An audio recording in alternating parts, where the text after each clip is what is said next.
नमस्कार, आप देख रहे हैं स्टार न्यूज़ आपकी बात और मैं हूं आपके साथ जीवाराम चौधरी।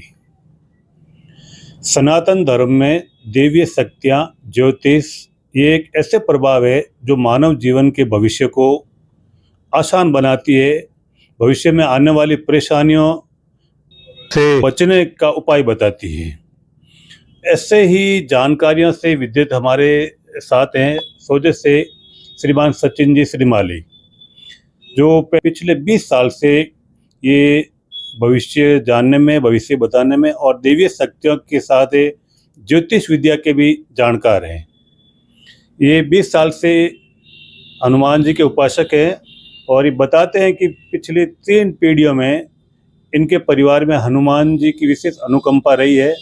एक दैवीय शक्ति का एहसास रहा इनके ऊपर, आभास रहा है और इनके साथ साथ ही इनकी कुलदेवी माँ है या माता जी है, अम्बे माता जी, इनका भी आशीर्वाद रहा है। इनके आशीर्वाद से ही ये ज्योतिष और इनकी शक्तियों के आदान पर आने वाली परेशानियों से, जीवन में होने वाली घटनाओं से अगले को सचेत करते हैं या उनको आभास करा देते हैं कि आपके साथ ऐसा होगा। तो वास्तव में क्या ये शक्तियाँ काम करती हैं या होती है, नहीं होती है, इन सब के बारे में आज हम इनसे जानेंगे। सबसे पहले पंडित जी, आपका हमारे इस चैनल में बहुत बहुत स्वागत है। धन्यवाद सर जीवाराम जी, सभी दर्शकों को धन्यवाद। पंडित जी, आप थोड़ा अपने जीवन के बारे में दर्शकों को बता दीजिए। जी, हमारे परिवार में पिछले 3 पीढ़ियों से हनुमान जी का आशीर्वाद रहा है और पिछले 20 सालों से मैं इस ज्योतिष सेवा के माध्यम से लोगों की सेवा कर रहा हूँ। मेरे पास कई ऐसे परेशान व्यक्ति आते हैं, जातक आते हैं जो बड़ी भयंकर मुसीबत में होते हैं, जहाँ सब जगह जाकर भी उनका कार्य होता नहीं है। वो इस दरबार में आते हैं एक आशा लेकर और मैं उनकी आशाओं पर खरा उतरता हूँ। हनुमान जी के आशीर्वाद से उनकी समस्याओं का यहाँ समाधान होता है।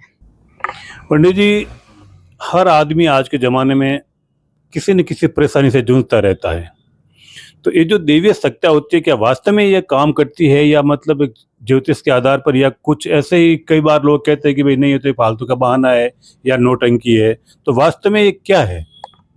नहीं, ऐसा है, देखो, कलयुग में साक्षात ईश्वर तो दिखता है नहीं और ना ही चमत्कार होते हैं। आपके मन की प्रेरणा और आपकी आस्था साक्षात ईश्वर के दर्शन करवा देती है। जैसे एक मोबाइल दूसरे मोबाइल से कनेक्टिविटी होता है बिना तार के माध्यम से, उनके बीच में आदान प्रदान तरंगों के माध्यम से होता है, ठीक वैसे ही ईश्वरीय शक्ति अपने भक्त, जो भगवान और भक्त के बीच सेतु होता है, वैसी तरंग के माध्यम से उसकी रक्षा करते हैं। आप अपने नाम के पीछे अक्सर लगाते हैं भविष्यवक्ता।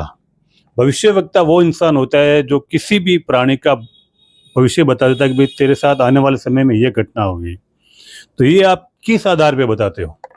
जी, ऐसा है कि आपकी जन्म कुंडली होती है, वो पूरे जीवन का एक मेथड होता है। उसमें से जो ग्रहों की दशा, महादशा, अंतरदशा, प्रत्यंत दशा या दिन दशा, गोचर दशा, उसके आधार पर हम भविष्य का आकलन करते हैं कि फला व्यक्ति के भविष्य में इस टाइप की घटनाएं होगी और हम उसको बताते हैं। और वो घटनाएं रियल में कुछ समय बाद उनके साथ घटित होती हैं। तब उन्हें विश्वास होता है कि ज्योतिष एक सशक्त माध्यम है भविष्य जानने का। अच्छा, आप बता रहे कि आप में हनुमान जी का भी इष्ट या विशेष कर पाए और अम्बे माता की भी है, तो ये आपको कब आभास हुआ और कब आपको लगा कि भाई मेरे अंदर ये शक्तियाँ है और मुझे इनका जनता के मतलब अच्छे काम के लिए काम में लेना चाहिए? ये चीज़ मुझे बचपन से थी, लेकिन शुरुआत में अभी 20 सालों पहले एक ऐसा केस आया था कि एक व्यक्ति अस्पताल में भर्ती था और डॉक्टर ने उनको बोल दिया था कि भाई ये लास्ट मोमेंट है, ये बचेगा नहीं। तो मुझे मेरे मित्रों ने कहा कि आप इनका देखिए। तो मैंने मेरे हाथ लगाकर हनुमान जी का इष्ट लेकर मेरी शक्तियों का उसके शरीर पर आरोहित की और मैं निश्चित हो गया कि ये बच जाएगा। लेकिन डॉक्टरों ने साफ कहा कि ये व्यक्ति बचेगा नहीं, आप एक बार जोधपुर लेके जाओ, लेकिन बचना मुश्किल है। वो इनको जोधपुर लेके गए, लेकिन रास्ते में ही उसकी सांसें बंद हो गई। लेकिन कुछ समय बाद अचानक उसकी सांसें फिर से शुरू हो गई। वो 2-3 दिन जोधपुर में भर्ती रहा, फिर वापस आकर सकुशल अपना जीवन व्यतीत कर रहा है। कभी जीवन में दोबारा उसके वो बीमारी नहीं आई। उस समय मुझे आभास हुआ कि मेरे अंदर एक इष्ट है जो लोगों की मदद कर सकता है। उसके बाद कई ऐसे कार्य हुए जिसे मैं भी सोचता हूँ वो होने नहीं चाहिए, लेकिन वो हुए मेरे यहाँ दरबार में आने के बाद लोगों के। और लोगों के रिव्यू आप देखो, वो अपना खुद अपने मुंह से कह रहे हैं कि हमारे साथ ये चीज़ें हुई है। पंडित जी, हमारे सनातन धर्म में जो ज्योतिष है या विद्या कहें अपन या देवी शक्ति का एहसास कहें, विज्ञान इन चीज़ों को नहीं मानता। विज्ञान कहता है कि प्रमाण चाहिए हमें चीज़ों में। तो वास्तव में विज्ञान में और दैवीय शक्तियों में कुछ समानता है या विज्ञान कई बार दैवीय शक्तियों के आगे कमजोर हो जाता है? नहीं, देखो, विज्ञान की अपनी परिभाषा है और दैवीय शक्ति अपनी जगह है। दोनों का मिलन कभी हो ही नहीं सकता। विज्ञान हर समय हर चीज़ का आधार ढूंढता है, वो दैवीय शक्तियों के लिए पॉसिबल नहीं है। फॉर एग्जाम्पल, आज लोग कहते हैं भगवान होते नहीं है, जैसे मुझे भगवान दिखते हैं या मुझे महसूस होते हैं, तो विज्ञान आधार मांगेगा कि आप उनका फोटोग्राफ दीजिए, प्रमाण दीजिए, आपको कब दिखते हैं, कैसे दिखते हैं, उनका आकार प्रकार। लेकिन मैं वो परिभाषित नहीं कर सकता, क्योंकि न तो उनका आकार होता है, न प्रकार होता है, न मैं दिखा सकता हूँ। तो विज्ञान आधार के ऊपर चलता है, तो दोनों में समानता होना मुश्किल है। अच्छा, कई बार ये लोग कहते हैं कि जैसे हमारे धर्म में ऐसे लोग हैं, दरबार लगाते हैं या भविष्य बताते हैं, तो कई बार लोग ऐसा मतलब कटाक्ष करते हैं कि जब बाढ़ आती है या कोई वैश्विक बीमारी फैलती है या देश में कोई आपातकाल की ऐसी मतलब स्थिति बन जाती है, उस समय वे लोग कहाँ चले जाते हैं? वो क्यों नहीं कहते कि ऐसी मतलब होने वाला है? देखिए, आप शायद मेरा फेसबुक और इंस्टाग्राम आप चैनल देखोगे तो मैंने कई बार ये जनता को बताया है, अखबारों के माध्यम से, सोशल मीडिया के माध्यम से, कि इस प्रकार की घटनाएं भविष्य में हो सकती हैं। और कई बड़े ऐसे ज्योतिषी जो पंचांग के निर्माण करते हैं, वो भी इशारों में कहीं ना कहीं आने वाली चीज़ों को परिभाषित करते हैं। लेकिन आज के समय लोगों के मन में ये भावना रख ली है कि ज्योतिष कुछ भी नहीं है, फेक है, लोग इसका मजाक उड़ाते हैं, इसलिए उनको विश्वास नहीं होता है। बाकी हजारों साल पहले ही पंचांग के निर्माण में ये चीज़ बताई जाती है, फला समय ये होगा। आज भी जब विज्ञान ग्रहण होता है तब बताता है कि भाई सूर्य ग्रहण है, चंद्र ग्रहण, लेकिन पंचांग साल, 2 साल, 5 साल, 10 साल पहले वो चीज़ परिभाषित कर चुके हैं। तो पंचांग की धारणा होती है, वो पहले ही बता देते हैं।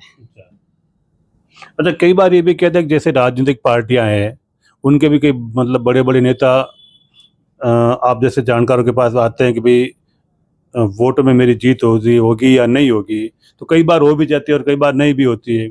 इसके अलावा और भी कई सारी चीज़ें हैं इस मतलब वैश्विक वातावरण में, कुछ चीज़ें सही हो जाती है और कुछ नहीं हो पाती है। तो उस समय लोगों की अलग अलग प्रतिक्रिया आती है, तो उन प्रतिक्रियाओं का आप सामना मतलब कैसे करते हो? देखिए, ऐसा है कि 100 में से 99% काम होते हैं, 1% कोई ना कोई कारण से रह जाता है। कोई फील्ड हो आप, मेरे पास अभी हाल ही में महाराष्ट्र में चुनाव हुए थे 2-3 साल पहले, तो वहाँ के एक MP आए थे, मैंने उनको सारी चीज़ें क्लियर बता दी कि आपके कुंडली के आधार पर इस बार चुनाव जीतना मुश्किल है। तो वो मेरे ऊपर हंसे कि आपको ज्योतिष आती ही नहीं है, आप तो ऐसे ही बैठे हो। और आप यकीन करोगे, वो हिंदुस्तान के मैं नाम नहीं लूंगा, बड़े बड़े ज्योतिषी के पास जाके आए, उपाय करवाए, लाखों रुपए के पूजा पाठ करवाए, और वो व्यक्ति चुनाव में हारा है। उसके बाद 1 महीने बाद वो व्यक्ति मेरे पास वापस आया है और मैंने उसको कुछ चीज़ें बताई है, उसके बाद वो घटना उसके साथ हुई है। तो चुनाव में कई बार होता है, लोग अभिमान के अंदर ज्योतिषी को नकार देते हैं, लेकिन ज्योतिषी अपनी जगह फैक्ट है। उस व्यक्ति की कुंडली के आधार पर वो चीज़ें उसके साथ घटित होगी ही होगी, लेकिन उसको उस समय विश्वास होता नहीं है, उस अभिमान के कारण। पंडित जी, कई बार लोग कहते हैं कि भाई इसको भूत पिशाच लगा हुआ है या भूत की छाया है, जिसकी वजह से मतलब शारीरिक पीड़ा है या मतलब घर में परेशानी है, तो वास्तव में क्या ये चीज़ें होती है क्या? जी देखिए, आज के परिप्रेक्ष्य में कई लोग इसे मानते नहीं हैं और विज्ञान भी इसको नकारता है, लेकिन ये चीज़ें होती हैं। अपने बुजुर्ग भी कहते आए, आपने सुना भी होगा कि भाई ऊपर की हवा लग गई। आज भी कई ऐसी चीज़ें हैं कि लोग डॉक्टर के पास जाते हैं, डॉक्टर उसको पकड़ नहीं पाते बीमारियों को, और वो ऐसी जगह, ऐसे स्थान पे जाते हैं जहाँ हल्कात होता है, डोरा ताबीज़ बांधते हैं और वो ठीक हो जाते हैं। तो ये चीज़ें आज भी मौजूद हैं, विज्ञान कभी भी इन चीज़ों को पकड़ नहीं पाएगा। अच्छा, कई बार इन घर में कुछ मतलब परेशानियां हो जाती है या छोटी बड़ी कोई चीज़ें हो जाती है, लोग एक दूसरे के पास जाते हैं तो बोलते हैं कि ये टोटका कर दो, वो टोटका कर दो, तो वास्तव में इन टोटकों का भी मतलब प्रभाव होता है या खाली ऐसे एक भय बनाने के लिए किए जाते हैं? नहीं, अब एक्चुअली क्या, माहौल चेंज हो गया। पहले कई ऐसे टोटके अपने घर में दादी दादा नानी नाना करते थे, उनका प्रभाव होता था। अब हर व्यक्ति आज में व्हाट्सएप पंडित बन चुका है, या एक है व्हाट्सएप तांत्रिक बन चुका है, तो वो अपने हिसाब से अपने तरीके ईजाद करता है, ये करने से ये होगा, ये करने से ये होगा। एक्चुअल में 99% अभी जो फेसबुक पे चल रहे हैं, मीडिया में चल रहे हैं, वो चीज़ें फ्रॉड है। पहले जो अपने घर के अंदर दादा दादी नाना जो टोटके बताते थे, उनका असर होता है, और आज भी कई क्षेत्रों में वो चीज़ें करते हैं कि भाई इसके ऊपर दूध का उतारा कर दो, कुत्ते को पिला दो, इसकी बीमारी ठीक हो जाएगी, और वो होती है। तो आज भी गाँवों के अंदर, शहरों के अंदर कई लोग इनको मानते हैं। पंडित जी, आपने बताया कि आपके पास ज्योतिष ज्ञान, दैवीय शक्ति और देवताओं के आशीर्वाद से आप इंसान के जीवन में आने वाली परेशानी या पीड़ाओं को बता देते हैं। तो हर इंसान का एक जीवन काल में भूतकाल तो वो समय निकल चुका होता है, वर्तमान में वो जी रहा है, लेकिन भविष्य बताना शायद ऐसा कहा गया कि देवताओं को भी ना मालूम के बराबर था। तो आप इतने कॉन्फिडेंस के साथ कैसे कहेंगे कि मतलब ये चीज़ें आपके जीवन में होंगी या हो सकती है? तो इसमें दो तीन चीज़ें होती हैं। एक तो आपकी जन्म कुंडली, अगर आपको सही जन्म तारीख, जन्म समय मालूम है जी। तो वो कुंडली फैक्ट आपके बारे में भविष्य का निर्माण करेगी। दूसरा होता है दैवीय शक्ति। कई बार दैवीय शक्ति से आभास होता है फला व्यक्ति के साथ कुछ दिनों में ये घटनाएं होगी, और कई जगह आप देखते भी हैं। मार्कंडेय एक ऋषि हुए थे, शायद आपने कहानी सुनी होगी। जब वो पैदा हुए थे तो उस वक्त के ज्योतिष भविष्य वक्ताओं ने कहा था कि 12 साल तक बच्चा जिएगा, उसके बाद ये मर जाएगा। ठीक 12 साल पूरा हुआ, यमराज आए उनको लेने। उस समय वो बच्चा शिव मंदिर में तपस्या कर रहा था, तो यमराज के विकराल रूप को देख के बच्चा डर गया और शिवलिंग से लिपट गया। वहां पर साक्षात महादेव प्रकट हो गए। तो यमराज ने कहा कि प्रभु, मैं तो नियति के बंधन से बंधा हुआ हूँ, इसकी मौत लिखी हुई आज, इसलिए इसको मैं काल के पास में मान के लेके जाऊंगा। तो महादेव जी ने कहा कि इसने मुझको अर्पण कर दिया अपने आप को, अब ये मरेगा नहीं। तब यमराज ने बोला कि इसकी कुंडली के अंदर आज मौत लिखी हुई है, वो आप कैसे बदल सकते हो? तो शिवजी ने कहा जो मुझे अर्पण कर चुका अपने शरीर को, तो उसके बाद उसके ऊपर तेरा अधिकार नहीं है, आज के बाद ये अमर है। और मार्कंडेय ऋषि अमर हुए। तो कई बार ईश्वरीय शक्ति से ये पॉसिबल है कि जो चीजें कुंडली में नहीं लिखी वो भी हो जाती है। अच्छा, तो आप किन किन मतलब जैसे एक शारीरिक पीड़ा है, एक व्यापारिक है, एक आर्थिक है, तो इनमें से किन किन का समाधान कर देते हैं आप, या मतलब कि उनसे संबंधित आप उनको जानकारी दे देते हैं? तो मेरे पास कई तरह के लोग आते हैं, व्यापार भी करने वाले व्यक्ति आते हैं, ऊपर की हवा वाले आते हैं, जन्म कुंडली दिखाने आते हैं, कई तरह की समस्याओं के लिए आते हैं, और मैं उन्हें रास्ता दिखाता हूँ। उस रास्ते पे वो चलते हैं और परिणाम उनको मिलता है, और वो हनुमान जी का यहाँ दरबार में आके आशीर्वाद लेके जाते हैं।